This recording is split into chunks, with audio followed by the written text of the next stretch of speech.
स्वदेशी उद्योग के लिए देश की आजादी के आंदोलन में जिन्होंने बहुत बड़ा योगदान दिया, ऐसे टाटा परिवार के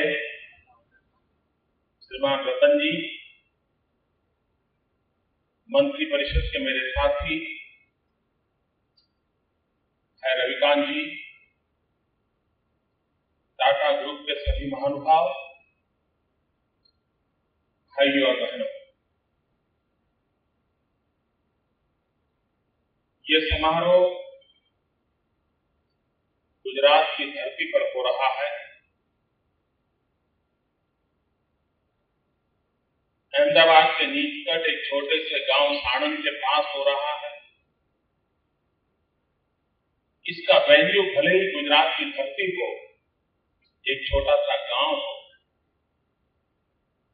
लेकिन इस अवसर को देश और दुनिया बड़े उमंग और उत्साह के साथ देख रही है।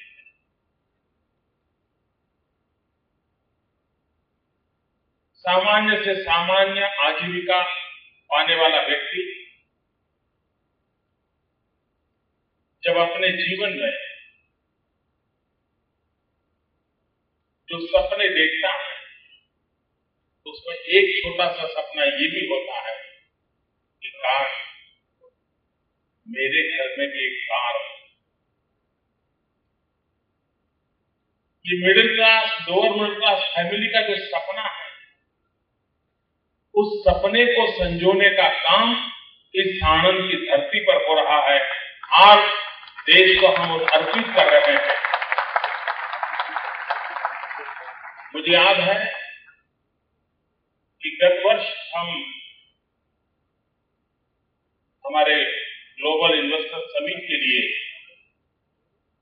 हमारे सरकार के कुछ प्रतिनिधि भिन्न भिन्न देशों में गए थे। तब इटली में एक राज परिवार की कन्या मिली थी हमारे डेलीगेट, और उसने कहा था, बहुत धनी है, दुनिया की हर प्रकार की गाड़ियां उसके घर में मौजूद है। उसने रिक्वेस्ट की थी, क्या पहली नैनो मुझे मिल सकती है? आप कल्पना कर सकते हैं कि नैनो के आने से पहले नैनो के प्रति एक कैसी उत्सुकता है।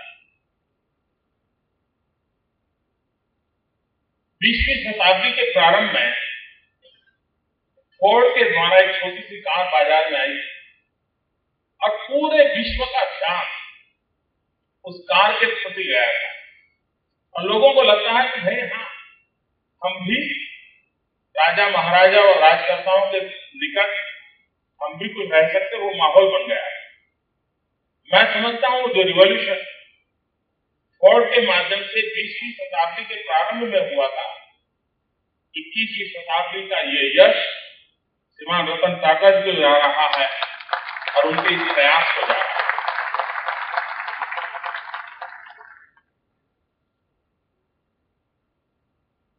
तो गुजरात की भरपूर प्रशंसा श्रीमान रतन जी ने की है और मुझे सरप्राइज देने का वादा भी किया है कि गुजरात में ऐसे अपने नए नए प्रोजेक्ट लेकर के आएंगे और गुजरात की विकास यात्रा के वो हिस्सेदार बनेंगे। लेकिन मुझे सबसे ज्यादा आनंद इस बात का हो रहा है कि जब रतन जी कह रहे हैं कि हम तो यहीं के थे, चले गए थे, फिर वापिस अपने घर लौट करके आए हैं। मुझे इस बात का गर्व है कि 400 साल पहले ईरान से जो पारसी परिवार आया होगा और उसको गुजरात के प्रति जो भाव जगा होगा, उस भाव को दोबारा जगाने में आज की वर्तमान सरकार सफल हुई है। ये मेरे लिए सबसे बड़ा आनंद का विषय है कि मेरे अपने लोग कितने ही कौन बिछड़ गए हो, फिर अपने घरों में लौट के आ रहे हैं। इससे बड़ा आनंद और संतोष का विषय एक व्यवस्था के लिए, सरकार के लिए नहीं हो सकता। उस आनंद की अनुभूति में आज कर रहा हूं। हम विकास की नई नई क्षितिजों को पार करना चाहते हैं। शायद किसी ने 5 साल 10 साल पहले सोचा तक नहीं होगा कि अहमदाबाद का ये पश्चिमी क्षेत्र, सौराष्ट्र की तरफ जाने वाला ये क्षेत्र इतनी तेज गति से विकसित होगा।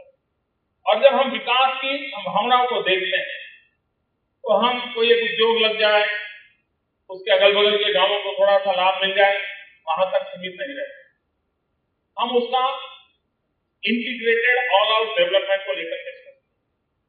अभी हमने जापान के साथ एक एमओयू किया है और उस एमओयू में एक महत्वपूर्ण निर्णय हमने किया है कि साणंद और चागोदर, इस पूरा जो बेल्ट नया विकसित हो रहा है, उसको इको फ्रेंडली सिटी के रूप में डेवलप करने का जापान के साथ मिलकर के हम काम करेंगे।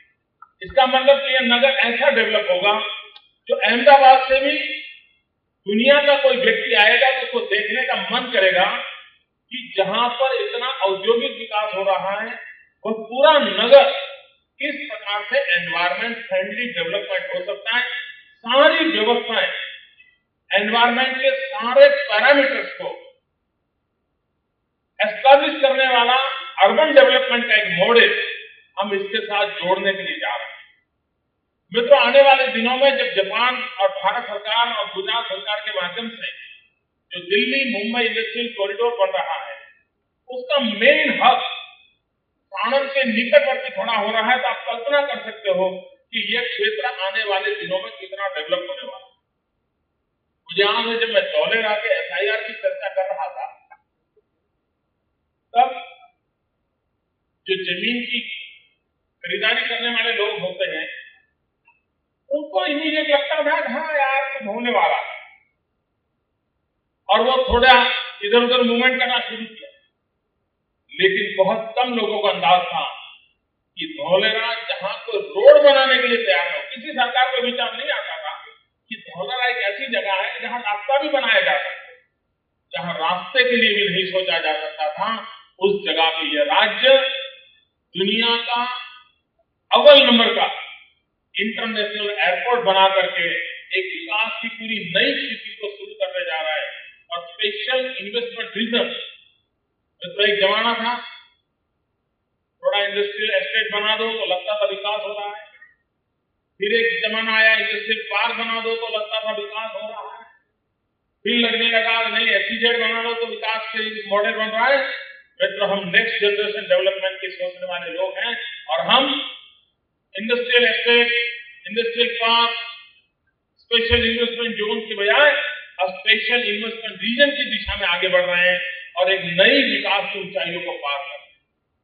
हम लोग शंघाई वगैरह की चर्चा करने के आदी हैं और हमारे देश की विशेषता है कि मध्य प्रदेश की अच्छी बात मध्य प्रदेश के लोगों को जल्दी पता नहीं चलती, किसी और राज्य में लिखने में इतिहास नहीं होता है, बात पहुंचाई जाती है। मतलब हम लोगों ने दहेज का जो डेवलपमेंट हो रहा है, जो लोग विकास को बारीकी से नजर से देखते हैं, वे अगर देखेंगे तो उनको ध्यान आएगा कि दहेज पूरे विश्व का ध्यान आकर्षित करे उस ऊंचाई तक पहुंच चुका है।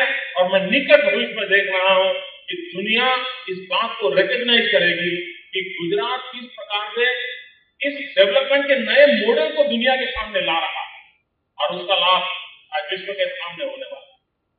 मित्रों, 50 साल में एक बहुत बड़े इन्वेस्टमेंट के साथ टाटा ग्रुप गुजरात की धरती पर आया है। लेकिन मुझे कहते हुए बड़ा गर्व होता है, मैं जब आज आते समय रतन जी से बात कर रहा था, टाटा ग्रुप का इतना बड़ा इन्वेस्टमेंट हो, इतना बड़ा प्रोजेक्ट हो और इतने कम समय में कार्यान्वित हुआ हो, ये सबसे कम समय में काम हुआ हो, ये नैनो का प्रोजेक्ट है। मतलब टाटा ग्रुप के एफिशिएंसी के साथ गुड गवर्नेंस जुड़ने के कारण गति कितनी तेज हो सकती है, इसका एक उत्तम उदाहरण गुजरात की धरती पर इस नैनो प्रोजेक्ट ने प्रस्तुत किया है। मुझे विश्वास है कि आने वाले दिनों में भारत की विकास यात्रा की जब जब चर्चा होगी, तब तक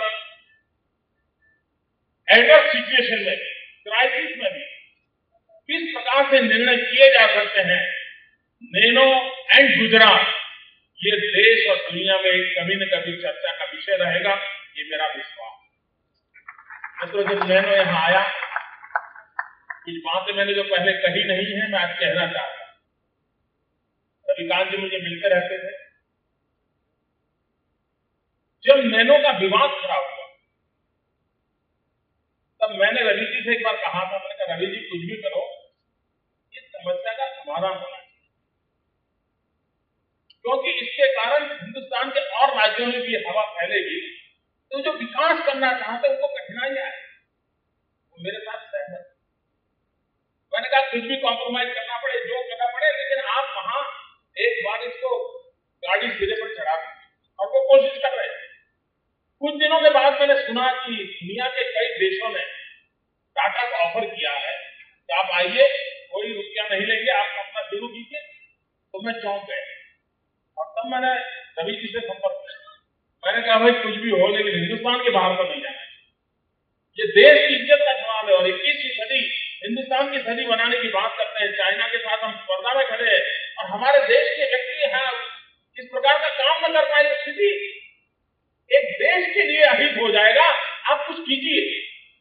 मेरी परेशानी को अनुभव कर रहे हैं। और जब रतन जी ने कलकत्ते में प्रेस कॉन्फ्रेंस में जब कहा कि अब हम बंगाल छोड़ रहे हैं, तब तक मैंने कभी नहीं कहा था कि आप गुजरात आइए, क्योंकि मैं मानता हूं हिंदुस्तान के किसी भी राज्य में अगर प्रगति होती है तो अल्टीमेटली देश का भलाई होता है। वो गुजरात में हो, बंगाल में हो, महाराष्ट्र में हो, बिहार में हो, उड़ीसा में हो, कि पूरा देश हमारा है, और हमारी सोच ये होनी चाहिए। लेकिन जब स्थिति वो बनी, तब मैंने एक छोटा सा SMS करके रिक्वेस्ट की थी, वेलकम टू गुजरात। और आज ₹1 का SMS कितना बड़ा काम कर सकता है, ये आप कितना बड़ा काम कर सकता है। एफिशिएंसी क्या होती है, काम कैसे किया जा सकता है। एक कॉर्पोरेट कल्चर के साथ गुजरात गवर्नमेंट मशीनरी भी मैच करके कैसे काम कर सकती है। कभी कभी इस प्रकार के प्रोजेक्ट से मेरी मशीनरी को भी, गवर्नमेंट इंस्टीट्यूशन को भी बहुत कुछ सीखने को मिलता है। जब हम इस प्रकार के कॉर्पोरेट वर्ल्ड के साथ कंधे से कंधा मिला करके काम करते हैं, तो हमारा भी एफिशिएंसी लेवल बढ़ता है, हमारी डिसीजन मेकिंग प्रक्रिया बदलती है। मित्रों, आज गुजरात की जो विकास यात्रा है, उस विकास यात्रा में सबका योगदान, हर किसी का कंट्रीब्यूशन है, और उसी ने इज्जत बनाई है। और इज्जत के भरोसे हम देश की भरपूर सेवा करना चाहते हैं। गुजरात की धरती पर हम वो गुण खिलाना चाहते हैं कि जिसकी महक पूरे हिंदुस्तान को मिले, पूरे हिंदुस्तान को प्रगति का एहसास गुजरात की धरती से मिले। उस दिशा में हम प्रयास कर रहे हैं। मैं टाटा ग्रुप को, रतन जी को फिर एक बार निमंत्रण देता हूं। ये घर आपका है, ये धरती आपकी है, आपके पूर्वजों का पसीना यहां बहा है। आइए, ये धरती आपको निमंत्रण देती है। आपने अब तक जो विकास किया है, उससे कई तेज गति से विकास करने के लिए ये धरती आपको निमंत्रण दे रही है। आइए, गुजरात आपका इंतजार कर रहा है, आपका स्वागत करने जा रहा है। बहुत बहुत धन्यवाद। और देश के गरीब और मध्यम वर्ग के परिवारों को मैं बड़े आदर के साथ कहना चाहता हूं कि गुजरात की धरती में पैदा हुई नैनो आपके सपनों को साकार करेगी। आपको जिस गति से आगे बढ़ना होगा, ये आपको साधन के रूप में काम आएगा। जिस मंजिल पर पहुंचना है, उस मंजिल पर ले जाने के लिए ये आपके लिए एक विरासत बनेगी। और मुझे गर्व होगा कि मेरे गुजरात की धरती से आपकी सेवा करने के लिए नैनो आपके घर पहुंच रही है। बहुत बहुत धन्यवाद।